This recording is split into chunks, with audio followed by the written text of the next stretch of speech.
രാഷ്ട്രീയ അന്തരീക്ഷം വംശീയതയുടെയും തീവ്ര ദേശീയതയുടെയും പേരിൽ വീണ്ടും കലുഷിതമാകുന്നതിന്റെ ഞെട്ടിപ്പിക്കുന്ന കാഴ്ചയാണ് പോളണ്ട് പാർലമെന്റിൽ നിന്നും പുറത്തുവരുന്നത്. നാറ്റോ സഖ്യകക്ഷിയായ പോളണ്ടിന്റെ നിയമനിർമ്മാണ സഭയ്ക്കുള്ളിൽ ഇസ്രയേൽ പതാക വികൃതമാക്കപ്പെടുകയും അതിനു മുകളിൽ നാസി ചിഹ്നമായ സ്വസ്തിക പ്രദർശിപ്പിക്കുകയും ചെയ്ത സംഭവം ആഗോളതലത്തിൽ വലിയ പ്രതിഷേധത്തിന് കാരണമായിരിക്കുകയാണ്. രണ്ടാം ലോക മഹായുദ്ധത്തിന്റെയും ഹോളോകോസ്റ്റിന്റെയും കറുത്ത ഓർമ്മകൾ പേറുന്ന പോളണ്ട് മണ്ണിൽ തന്നെ ഇത്തരമൊരു സംഭവം അരങ്ങേറി എന്നത് വിഷയത്തിന്റെ ഗൗരവം വർദ്ധിപ്പിക്കുന്നുണ്ട്. നാസി ഭരണകൂടത്തിന്റെ ക്രൂരതകൾക്ക് ദശലക്ഷക്കണക്കിന് ജൂതന്മാർ ഇരയായ ചരിത്രമുള്ള യൂറോപ്പിൽ ആ വിദ്വേഷത്തിന്റെ ചിഹ്നം വീണ്ടും ഉയർത്തുന്നത് ഹോളോകാസ്റ്റ് ഇരകളുടെ സ്മരണയെ അപമാനിക്കുന്നതിന് തുല്യമാണെന്നാണ് അന്താരാഷ്ട്ര സമൂഹം വിലയിരുത്തുന്നത്. ഇസ്രയേൽ പ്രധാനമന്ത്രി ബെഞ്ചമിൻ നെതന്യാഹുവും മറ്റു ഉന്നത ഉദ്യോഗസ്ഥരും ഈ സംഭവത്തെ സെമിറ്റിക് വിരുദ്ധതയുടെ ഭീകരത എന്നാണ് വിശേഷിപ്പിച്ചത്.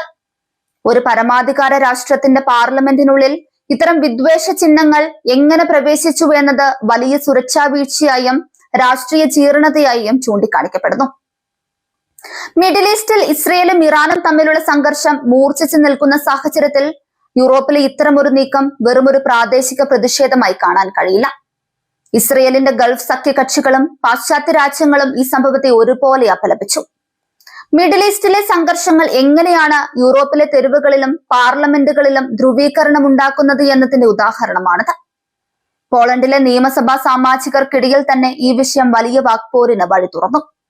ഉത്തരവാദികൾക്കെതിരെ മാതൃകാപരമായ ശിക്ഷാ നടപടികൾ സ്വീകരിക്കണമെന്ന് വിവിധ കോണുകളിൽ നിന്ന് ആവശ്യമുയരുന്നുണ്ട്. ചരിത്രപരമായ ബോധമില്ലായ്മയും രാഷ്ട്രീയമായ വിദ്വേഷവും ഒത്തുചേരുമ്പോഴുണ്ടാകുന്ന വിനാശകരമായ അവസ്ഥയാണ് ഈ പ്രവൃത്തിയിലൂടെ വെളിവാക്കുന്നത്. നാസിസത്തിന്റെ ക്രൂരതകൾക്ക് സാക്ഷ്യം വഹിച്ച പോളണ്ട് പോലുള്ള ഒരു രാജ്യത്ത് ഇത്തരമൊരു ചിഹ്നം ഉയർത്തുന്നത് അവിടുത്തെ ജനതയുടെയും സർക്കാരിന്റെയും അന്താരാഷ്ട്ര പ്രതിച്ഛായയ്ക്ക് വലിയ മങ്ങലേൽപ്പിച്ചു. ഇസ്രയേലുമായി നിലനിൽക്കുന്ന നയതന്ത്ര ബന്ധങ്ങളിൽ വലിയ വിള്ളൽ വീഴ്ത്താൻ ഈ സംഭവം കാരണമായിട്ടുണ്ട്.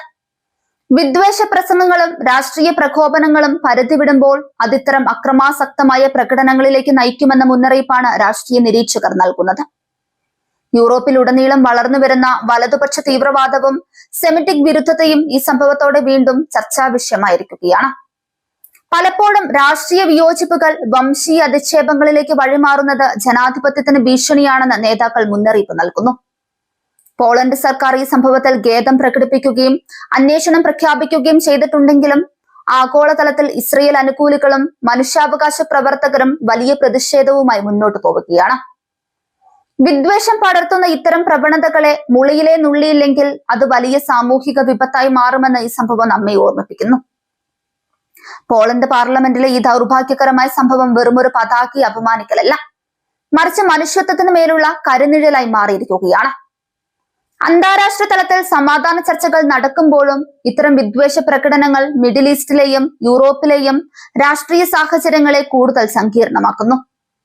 ബെഞ്ചമിൻ നെതന്യാഹുവിന്റെ രൂക്ഷമായ പ്രതികരണം വരും ദിവസങ്ങളിൽ പോളണ്ടും ഇസ്രയേലും തമ്മിലുള്ള നയതന്ത്ര ബന്ധങ്ങളിൽ വലിയ മാറ്റങ്ങൾക്ക് കാരണമായേക്കാം. വിദ്വേഷ ചിഹ്നങ്ങൾക്ക് ജനാധിപത്യത്തിന്റെ ശ്രീകോവിലുകളിൽ സ്ഥാനമില്ലെന്ന് തെളിയിക്കേണ്ടത് ഇപ്പോൾ ഓരോ രാഷ്ട്ര തലവന്മാരുടെയും കടമയായി മാറിയിരിക്കുകയാണ്.